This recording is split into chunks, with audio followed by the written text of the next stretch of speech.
Hello everyone! Today we're going to discuss Annihilation 2, Integration. At the end of the last chapter, we found out that the psychologist has the members of the expedition under her hypnotic control. We also found out that having inhaled a spore from the inside of the tower, the biologist, our narrator, is no longer under the psychologist's hypnotic power. At the beginning of this chapter, the narrator appears to be undergoing even further changes. In the morning, I woke with my senses heightened, so that even the rough brown bark of the pines, or the ordinary lunging swoop of a woodpecker, came to me as a kind of minor revelation. The lingering fatigue from the 4-day hike to base camp had left me. Was this some side effect of the spores, or just the result of a good night's sleep? I felt so refreshed that I didn't really care. The narrator seems to be seeing, feeling, and experiencing more than she had previously, and she also begins to see things that the other members of the expedition cannot see, maybe because they're still hypnotized. As she and the surveyor descend into the tower a second time, the narrator notices that the walls of the tower are breathing, that the tower is alive, that it isn't a tower, but a huge organism. But the surveyor cannot see this. I took a deep breath. I wanted it all to spill out, that I had been contaminated, that the psychologist was hypnotizing us far more than we might have suspected, that the walls were made of living tissue. But I didn't. Instead, I got my shit together, as my husband used to say. I got my shit together because we were going to go forward, and the surveyor couldn't see what I saw, couldn't experience what I was experiencing, and I couldn't make her see it. The perspective of the surveyor, who is still under hypnotic control, and the perspective of the narrator, who has inhaled a spore, come into conflict. When the surveyor notes that the narrator seems uneasy, she accuses her of hallucinating, saying, "You saw something that wasn't there." She wasn't going to let me off the hook. You can't see what is there, I thought.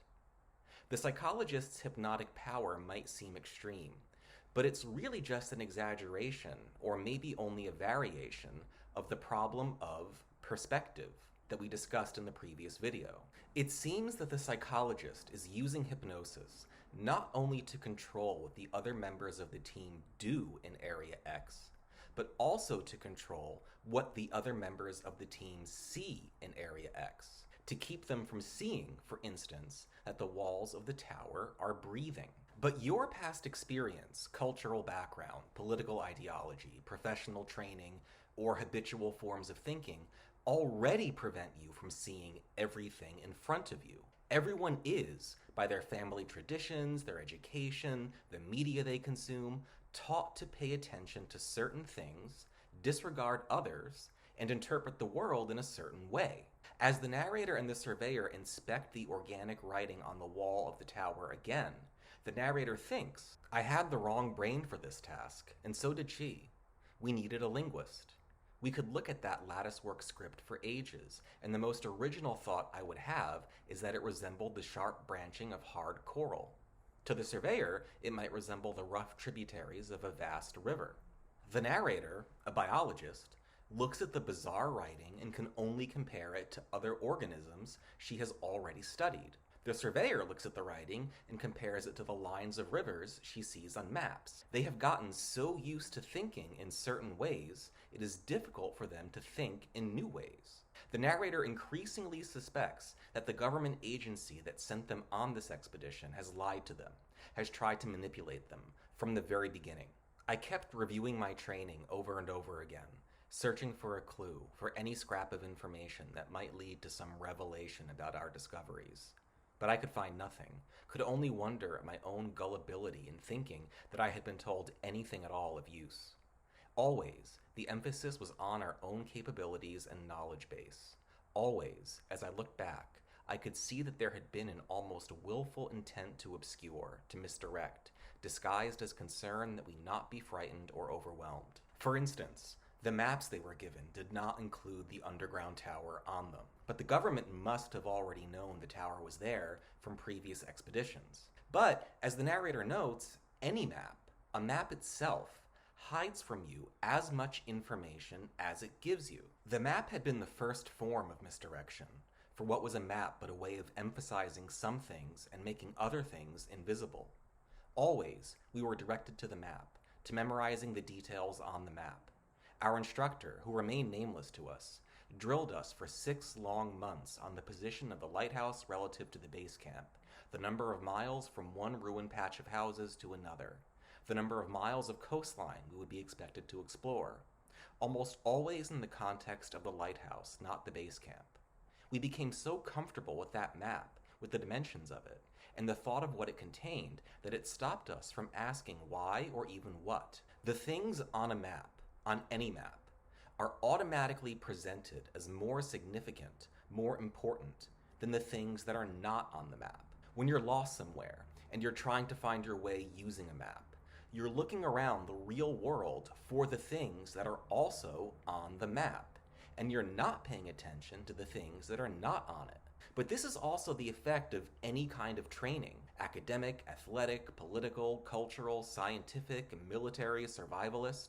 You learn to focus on certain things very intensely at the expense of others. As the narrator remembers, they had put us through grueling survival and weapons training, so grueling that most evenings we went right to sleep in our separate quarters.